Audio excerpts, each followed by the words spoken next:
Look at these gorgeous slipper orchids, the Paphiopedilums. This is the Paphiopedilum Saint Swithun. We have some Modii types here. This is the Paphiopedilum. I believe it's purpuratum. I thought it was Venustum, but it's purpuratum. Just look at these amazing. This one is Paphiopedilum curtii, not fully open yet. I wanted to show you the start of this one. I generally never used to tend to buy Paphiopedilums because I never had any luck with them. And then recently we had a Kenya Orchid Society import, and they had these beautiful Paphiopedilums that I just couldn't resist.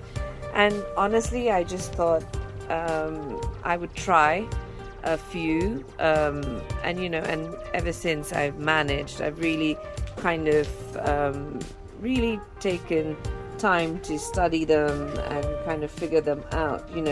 You have some easier ones like the Venustum, which are very vigorous. They need moderate light. You could even put them near the Cattleya collection, and they'll do really well. Like the Delanatii also, the Gratitixinianum, sorry, excuse my pronunciations, and the Henrianum.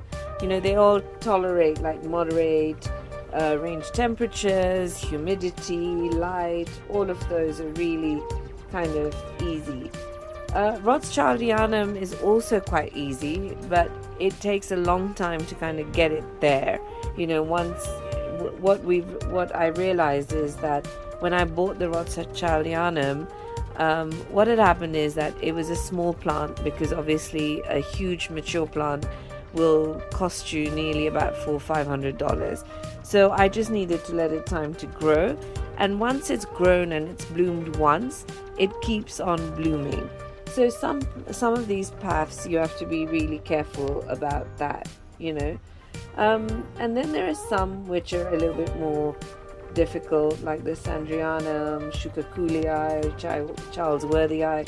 They're a little bit more difficult.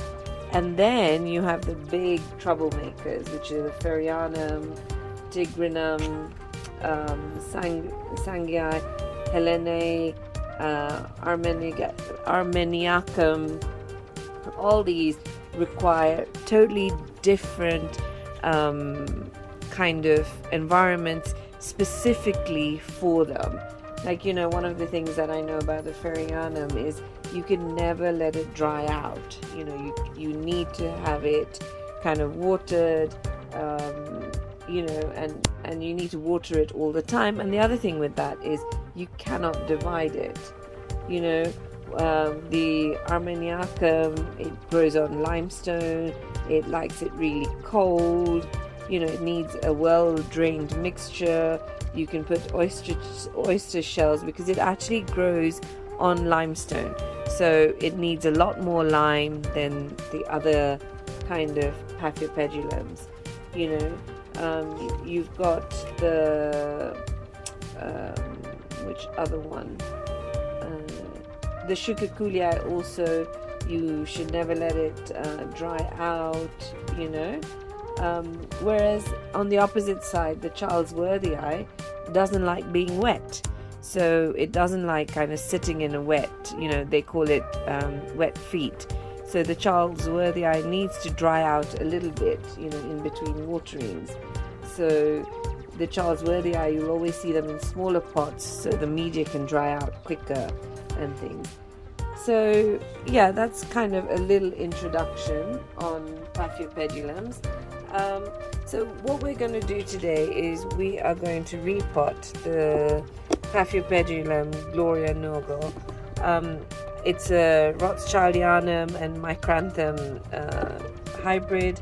It's gorgeous. It's a really lovely flower. I'll try and put the flower in the description or something. But one of the things, as always, I received it. This is a nice big plant. It's got these are the new growths, and it's growing really well. But as you know, I like to kind of change it into my media, into something that I know how to grow with. So I'm just going to squeeze this out. Ooh, looks quite... And you can see the media is just simply bark and pumice and quite a lot of moss around the root ball. So I'm just gonna kind of take that out. I'm not gonna mess about with the roots too much, because most of the Paphiopedilum roots have these little micro hairs, which if kind of tampered with a lot, they really sulk and they don't enjoy it, and you can kind of shock it to another level. So I'm just gonna gently prise off the media that I can, just simply like that, and I'm just gonna wash any kind of little bits off, the last bits. You can see the media has been quite good in the sense that it's just fallen off. There's nothing stuck to the roots, there's no decomposition of media or breaking down, Now, Paphiopedilums generally like to be repotted every year. So yes, once a year they like to be repotted.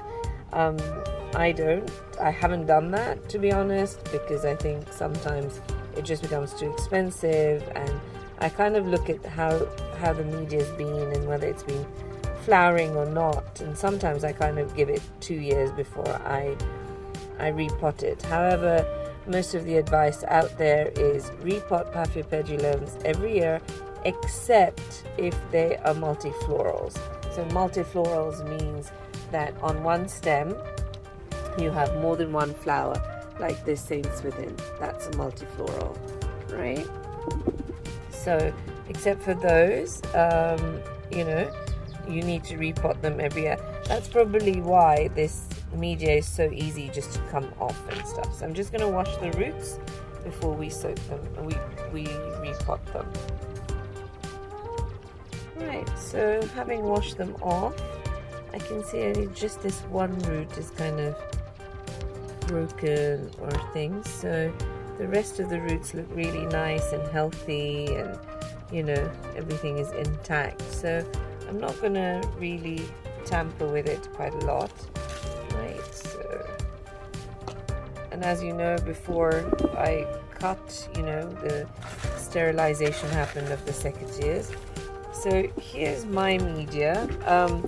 I put bark and styropor and limestone, and very small pieces of pumice. So it's very small pieces of bark, styropor, perlite, limestone, and small pumice, right?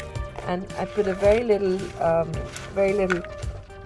compost as well, because I find that because Paphiopedilums are normally a terrestrial, they like that little bit of sogginess and wetness.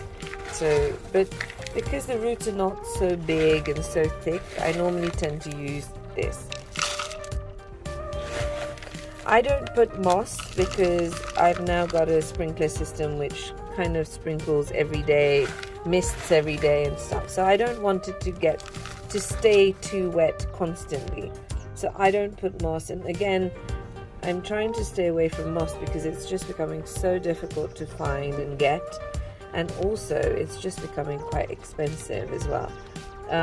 It doesn't also fit into my watering regime, so I'm kind of luckier, and this does really well. As you've seen, I've managed to get nice blooms with this mixture, so it's working for me and my environment. So just figure out how it works, what works for you.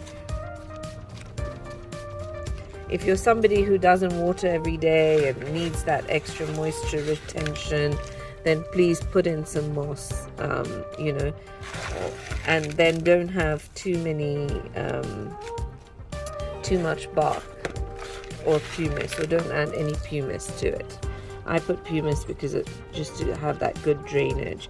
Now remember, Paphiopedilums, even though they are terrestrial or semi-terrestrial, they do like a good draining media, so sometimes when we water, we just check the top. You have to check the inside of it, because the inside of it might be dry, but it does like a good media, a good draining media. That's why I've got these pots from Repot Me with the drainage slits and stuff, so that the water can drain through the media. So just when you water, what I've started doing is I drench the whole media around. And if you want to do it early in the morning so that the foliage has time to dry off, you can. But if you do it kind of later in the day, then make sure you do it more on the media rather than the foliage, because if you get water in the crown, you will start having rot. And also if on the leaves, you could kind of initiate a bacterial or fungal infection. So this is how easy it is. You know, everybody kind of makes it out to be really hard, but this is how easy it is. It's quite stable in the pot, so I'm not going to stake it or anything. And there we are. That's how to repot a Paphiopedilum. Like I said, because we do it every year, the media doesn't get so spent, so it's not so clogged up around the roots.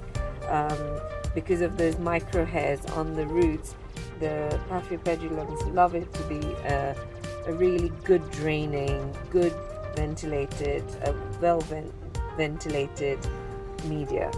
So here we have it, Paphiopedilum, Gloria, Naugle, Rothschildianum and Macranthum hybrid, repotted in less than 5 minutes.